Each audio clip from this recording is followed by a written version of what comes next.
Halo pemirsa, apa kabar? Senang sekali kita bisa berjumpa di dalam CCT Education Video. Kali ini saya akan mendiskusikan mengenai sustainability mapping. Kalau kita bicara mengenai sustainability, kita itu seperti dihadapkan pada suatu hutan, suatu forest. Banyak sekali jargon-jargon, istilah-istilah yang berkaitan dengan sustainability. Nah, oleh sebab itu, saya sudah mencoba untuk merumuskan paling tidak ada 5 hal utama, minimal ada 5 hal utama yang related dengan sustainability. Yang pertama itu adalah sustainable business process. Jadi bagaimana perusahaan itu melakukan kegiatan bisnisnya agar berjalan secara sustainable. Yang kedua itu adalah tentang standar dan sertifikasi yang related dengan sustainability. Jadi apabila perusahaan ingin mendapatkan sertifikasi mengenai sustainability, maka dia juga perlu tahu apa saja sih jenis-jenis standar dan sertifikasi. Kemudian yang ketiga, ternyata sustainability itu pada beda-beda industri itu terdapat berbagai jenis sustainability. Jadi ada yang related dengan industri. Kemudian yang keempat itu adalah sustainability yang berkaitan dengan aspek. Aspek sustainability itu apa saja sih sebetulnya?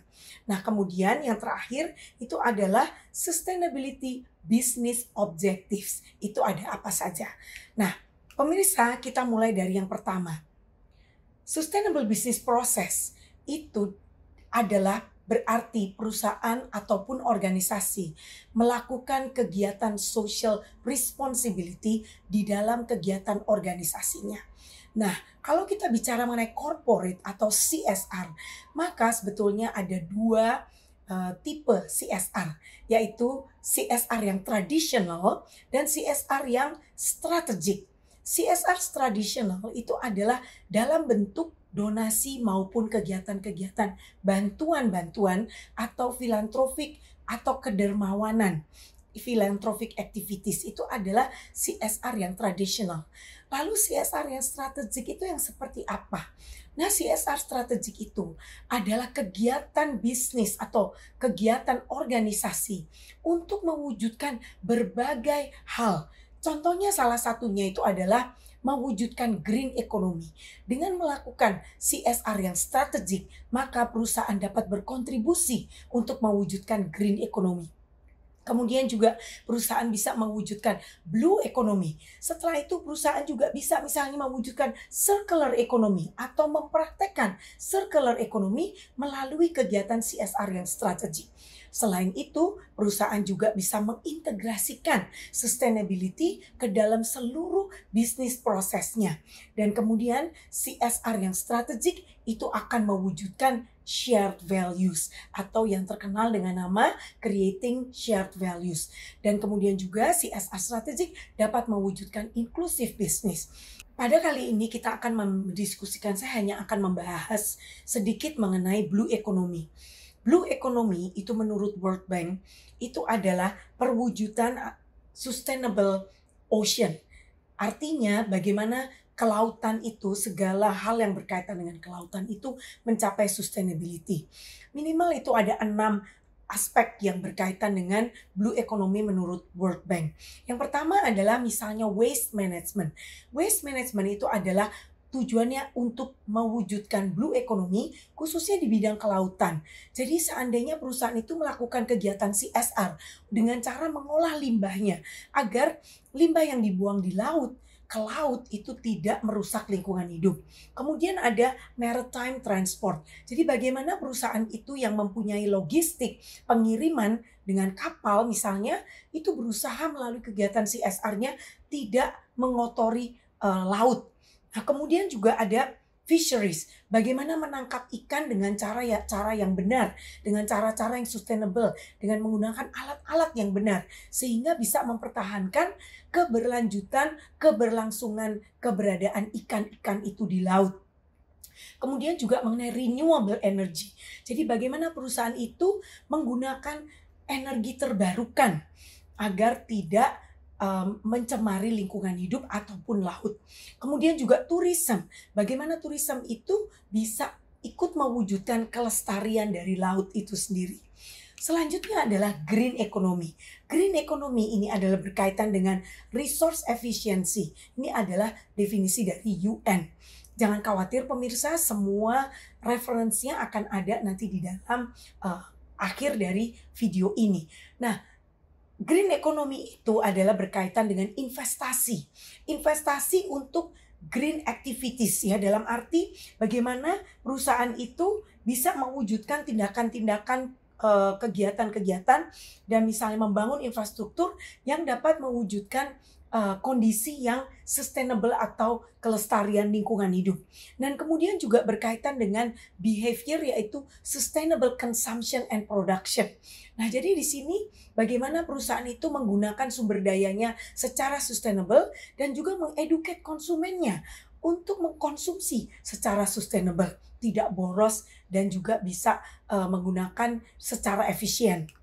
Nah, lalu aspek yang kedua dari hutannya sustainability itu adalah sertifikasi. Jadi Global Sustainability Certification.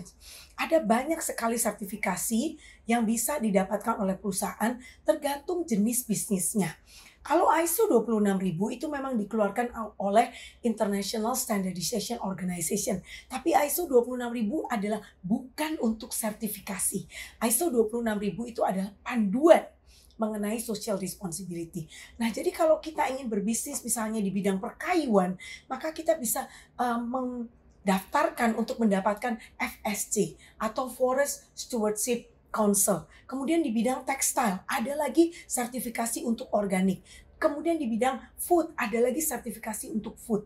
Jadi itu semua related dengan sertifikasi yang berkaitan dengan sustainability. Nah, kemudian yang ketiga adalah sustainability itu ternyata beda industri itu ada sustainability-nya masing-masing. Jadi banking pun itu ada sustainable banking. Kemudian untuk tadi bisnis forestry, itu ada sustainable forestry. Kemudian juga di dalam tourism, industri tourism. Jadi kalau perusahaan itu bergerak di bidang industrinya masing-masing, tetapi belum sempat untuk mengurus sertifikasinya, maka perusahaan itu dapat mencari guidance. Apa sih yang berkaitan dengan sustainability pada industri saya? Bahkan di dalam event management.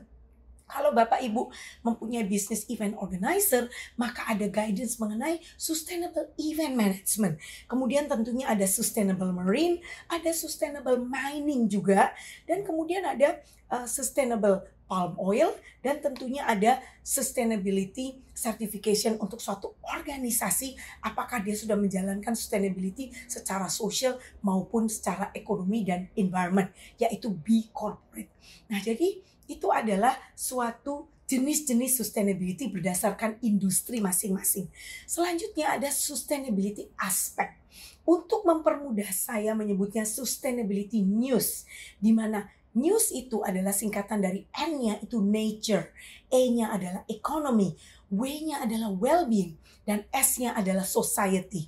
Nah, apa bedanya well-being dengan society?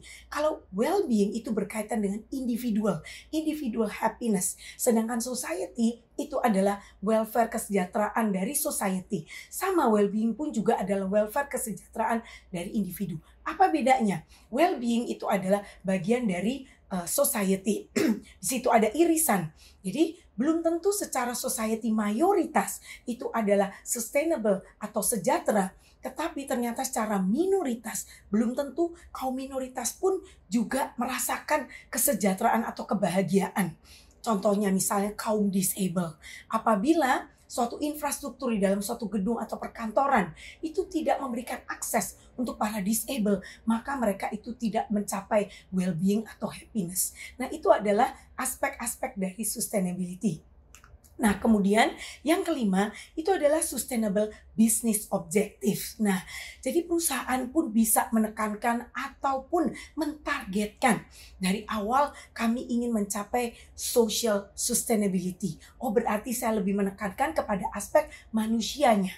Kemudian economic sustainability. Nah, economic sustainability itu tidak hanya financial performance, tetapi ada juga yang non-financial performance. Non-financial performance di sini diantaranya itu adalah tata kelola yang baik, kemudian juga well-being dari para employee-nya atau karyawannya. Dan kemudian juga perusahaan bisa mentargetkan, merencanakan environmental sustainability. Saya ingin menekankan pada pencapaian atau kinerja sustainability di bidang lingkungan hidup.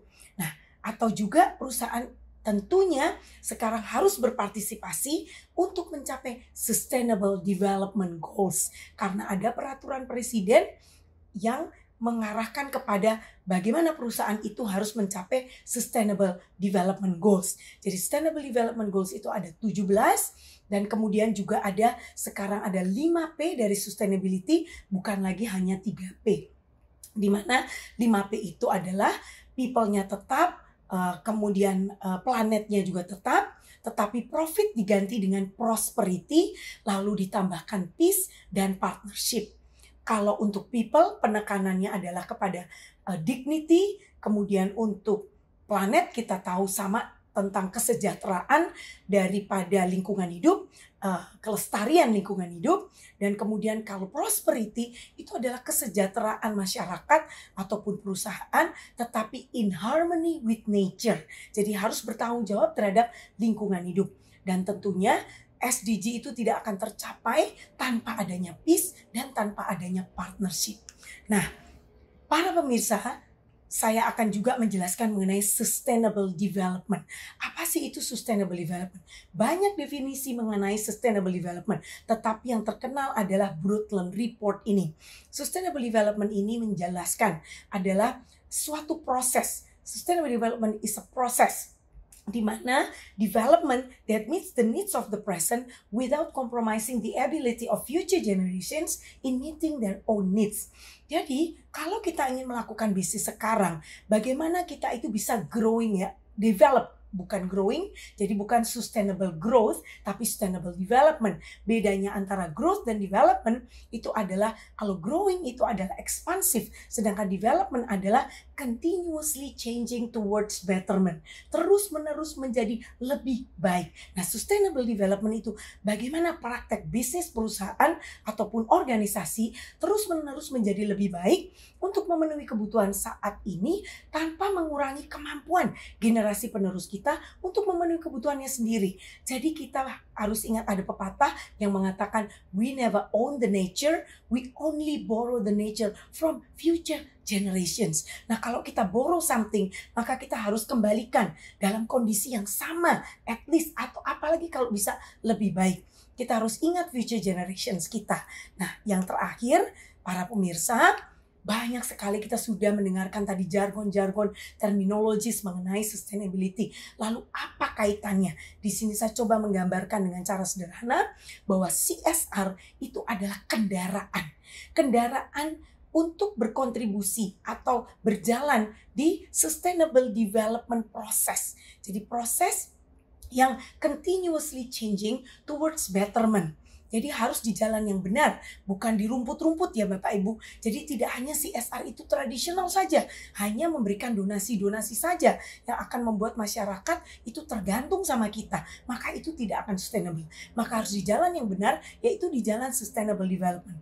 Dan tujuan akhir dari kendaraan ini atau vehicle ini adalah sustainable development goals. Nah, demikian pemirsa sharing saya pada kali ini. Jangan lupa subscribe dan juga follow dan kemudian juga like. Terima kasih banyak atas perhatiannya. Sampai jumpa.